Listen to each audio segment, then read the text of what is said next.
Hi, hello, வணக்கம், நமஸ்தே, நமஸ்கார். எல்லாரும் எப்படி இருக்கீங்க? நான் ரொம்ப நல்லா இருக்கேன். நீங்கள் ரொம்ப நல்லா இருப்பீங்க அப்படிங்கிற நம்பிக்கையோட இன்னைக்கு ஒரு சூப்பரான ஒரு அப்டேட் தான் நம்ம ரியாக்ட் பண்ண போறோம். நம்ம இது என்ன சுந்தர்சிக்கு வந்த சோதனை அப்படிங்கிற மாதிரி வைகை புயல் வடிவேலு அவர்களோட சுந்தர்சினி சுந்தர்சி சுனின்ட்டுனா சுந்தர்சியோட கூட்டணி வந்து அமையவே அமையாது அப்படிங்கிற மாதிரிலாம் பேச்சுவார்த்தை ஒரு பக்கம் போயிட்டு தான் இருந்துச்சு. ஏன்னா அவங்க ரெண்டு பேருக்குள்ள பயங்கரமான ஒரு மோதல் வந்துட்டு இருந்துச்சு. இந்த தலைநகரம் படம்னு நினைக்கிறேன்.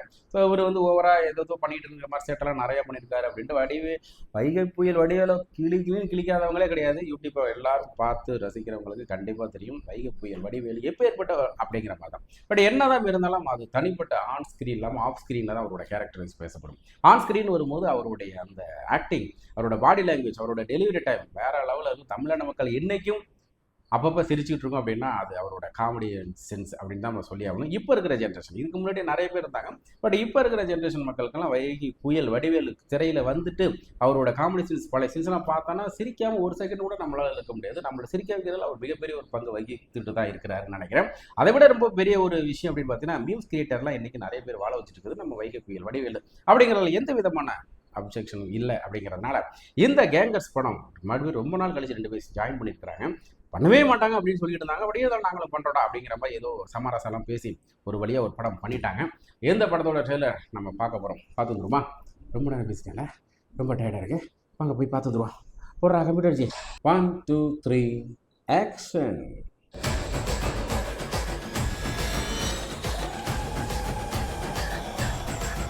எவனோ ஒருத்தர் ஃபேமிலிக்கு ஸ்கெட்ச் போட்டு தூக்குற மாதிரி தான் தெரியுது. ஃபர்ஸ்ட் நான் போதையா இருக்கும்போது என்ன அடிச்சுட்டு போயிட்டான். மாறு விஷயம் போட்டு வந்து உன்னை அடிச்சு ஃபேக்டரி அடிச்சிருக்கான். திருவிழாவை சாக்கா வச்சு விளையாடுறேன். அரண்மனை மாதிரியே இருக்கு. நான் அந்த ஸ்கூலுக்கு புதுசாக வந்திருக்கிற பிடி மாஸ்டர். நீங்க மெரிட்ல வந்திருக்கீங்க. ஆல்ரெடி மேனேஜ்மெண்ட் கோட்டால இங்க ஒரு பிடி மாஸ்டர் இருக்காரு. இவர் பார்த்தா ஐயோ இந்த பழைய நடிகர் ஒருத்தர், ஐயோ நல்ல பேராச்சு. மைண்டில் வர மாட்டேங்குது. Suruli, correct, Surulirajan, right. சுருளிராஜன் மாதிரியே இருக்காருங்க. கெட்டப் இந்த ஆஃப் மீஸை வச்சுக்கிட்டு அதை பார்க்கும்போது அப்படியே சுருளி மாதிரியே இருக்கு. சுருளிராஜன் சூப்பரான ஆக்டர், அவர் பழைய ஆக்டர். உங்களை வேறு பார்க்கறதுக்கு ஒரு ஸ்பெஷல் போலீஸ் அனுப்பிச்சு வச்சிருக்காங்க. சரி, போலீஸா?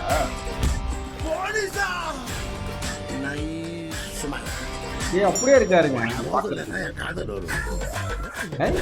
போடு.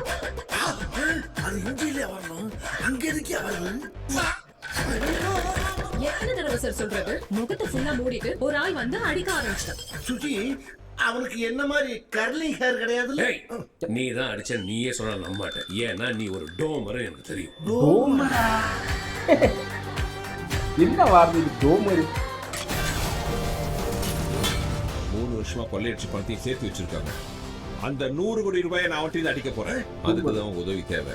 இந்த விஷயத்துல நீங்க ஹெல்ப் பண்ணா அடிக்கிற பணத்தெல்லாம் நீங்களே ஷேர் பண்ணிக்கலாம். கோடி கணக்கில் பணம் கிடைக்கனா குரங்கு வித்துல இருந்து குரலி வித்து வரைக்கும் காட்ட மாட்டான். நானு ஆட்டத்தை ஆரம்பிப்போம். வேண்டாயா, நம்புற மாதிரி இல்லையா? நீ தானே விட்ட, நீ எடுத்துக்கோ. என்னப்பா சின்ன மாதிரி அடம்பிடிக்கிறேன். இன்னொரு படத்துல வர மாதிரியே டைப் சீன் போட்டாகாது. ஏன் பிளான நீ கேளு. போலாம்.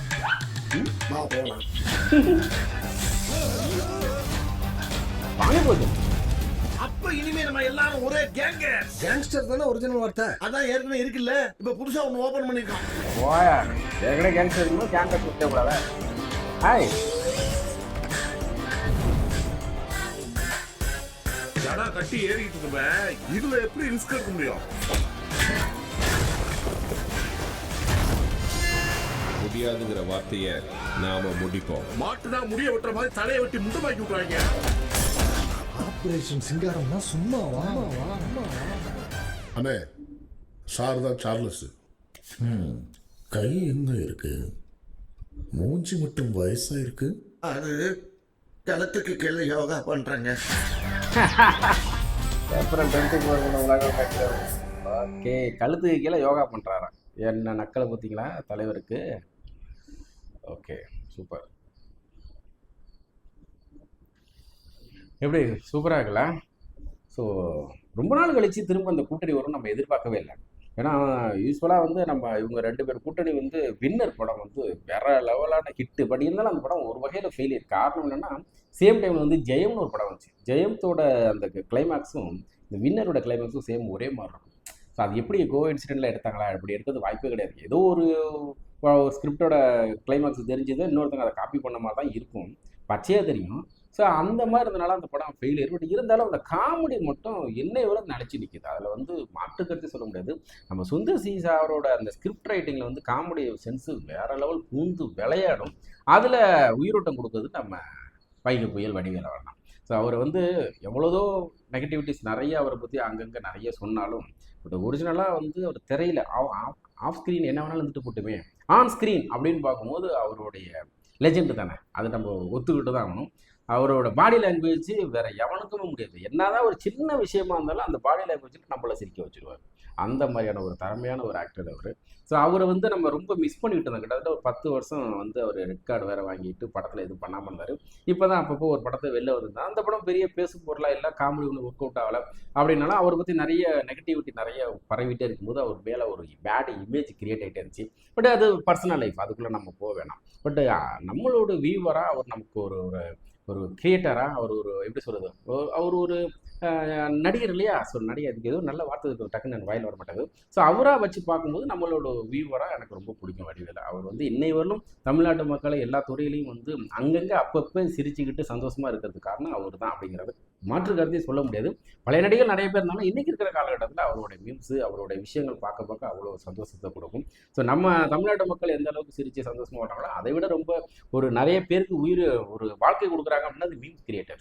அவர் இல்லாத ஒரு விஷயத்தை வச்சு மீம்ஸ் வந்து கிரியேட் பண்ணவே முடியாது அப்படிங்கிற அளவுக்கு எல்லா விதமான விஷயத்துக்கும் அவரோட ஆக்டிங்கில் வந்து ஒவ்வொரு சீனை ஒவ்வொரு கிளிப்பை எடுத்து பண்ணிட்டு தான் இருக்கிறாங்க.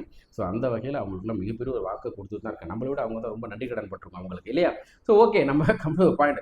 எனக்கு இந்த படத்தில் ரொம்ப நாள் கழிச்சு சுந்தர் சியோட வடிவேலு இருந்து இணைச்சி நடிக்கிறது ரொம்ப சந்தோஷமாக இருக்குது. அதை பார்த்தோன்னு ரொம்ப ஹாப்பியாக இருந்துச்சு. நான் நடிக்க மாட்டேன்னு சொன்னாங்களே இப்போ எப்படி அப்படிங்கிற மாதிரி தான் தோணுச்சு. ஏதோ ஒரு பேச்சுவார்த்தை சமரசமாக போயிட்டு படத்தில் நடிக்க வந்துட்டாங்கன்னு நினைக்கிறேன். ஸோ இந்த படத்தை பார்க்க ஒரு காமெடி ஓரளவு ஒர்க் அவுட் ஆகுமோ அப்படிங்கிற மாதிரி தோணுது. பட் இருந்தாலும் ட்ரெய்லர் பார்க்கும்போது ஊன்னு சிரிக்கிற அளவுக்கு இல்லை. ஏன்னா அவரோட பாடி லாங்குவேஜ் எல்லாத்தையும் நிறைய பார்த்ததுனால திரும்ப வரும்போது இதெல்லாம் அதில் பார்த்துட்டோம்டா, அங்கே வந்துட்டாரா, அங்கேயே வந்துட்டாரா அப்படிங்கிற மாதிரி தான் தோடிட்டு இருக்கு. இந்த நிறைய நைட் சீன்ஸ்லாம் பார்த்தீங்கன்னா நம்ம வின்னர்லேயே பார்த்தீங்கன்னா சீன்ஸ்லாம் வரும். பிரசாந்த் வந்து இதை உள்ளே போய் திருட போகும்போது வரும்போது அவர் போயிட்டு வர சீன்ஸ்லாம் அதெல்லாம் வந்து வேறு லெவலில் இருக்கும். ஸோ அதே மாதிரி இதுலேயே ஏதோ சம்திங் நடக்குது. ஸோ ஓகே, அங்கங்கே வந்து பார்த்த ஒரு ஒவ்வொரு விஷயத்தை எடுத்து தான் ஒரு படம் பண்ண முடியும். புதுசாக எதுவும் யோசிக்க பண்ணுறதுக்கு ரொம்ப கஷ்டம். ஸோ ஓகே, படம் பெரிய ஹிட் ஆகும்னு நினைக்கிறேன். ஏன்னா ஆகணும், வேறு வழி இல்லை. ஏன்னா ரொம்ப நாள் கழிச்சு இவங்க 2 பேர் கூட்டணி வெளில வந்திருக்கு. அதுவே ஒரு மிகப்பெரிய ஒரு எதிர்பார்ப்பு இருக்குது. சுந்தர் சி படம்னாலே காமெடி ஸ்கிரிப்டுக்காக வந்து கண்டிப்பாக ஒரு ஃபேமிலி ஆடியன்ஸ் போய் பார்க்கலாம், அந்த அளவுக்கு தான் இருக்கும். பட் இந்த படத்தில் வைகை புயல் வடிவேலு வேறு இருக்கார் இல்லையா, டெஃபினெட்லி போய் பார்ப்போம். எனக்கு இதுக்கு முன்னாடி நிறைய பேர் ஒர்க் பண்ணுறாங்க, நிறைய பேர் உழைச்சிருக்காங்க. அந்த உழைப்புக்காக நம்ம கண்டிப்பாக ஒரு அங்கீகாரம் கொடுத்தே ஆகணும். அப்படிங்கிறனால போய் தேட்டரில் போய் பார்த்து நம்ம அதுக்கான ஒரு இதை கொடுப்போம். நெக்ஸ்ட் ஒரு சூப்பரான வீட்டில் திரும்ப சந்திச்சுட்டே இருக்கும். என்னோட இந்த ரியாக்ஷன் உங்களுக்கு பிடிச்சிருந்துச்சுன்னா மறக்காம லைக் பண்ணி ஷேர் பண்ணி கமெண்ட் பண்ணி சப்ஸ்கிரைப் பண்ணி பெல் ஐக்கானை ப்ரெஸ் பண்ணி வைங்க. நான் போகிற ஒவ்வொரு வீடியோ நோட்டிஃபிகேஷன் வந்துட்டு இருக்கும், பார்த்து என்ஜாய் பண்ணிட்டு இருக்கலாம். பாய்.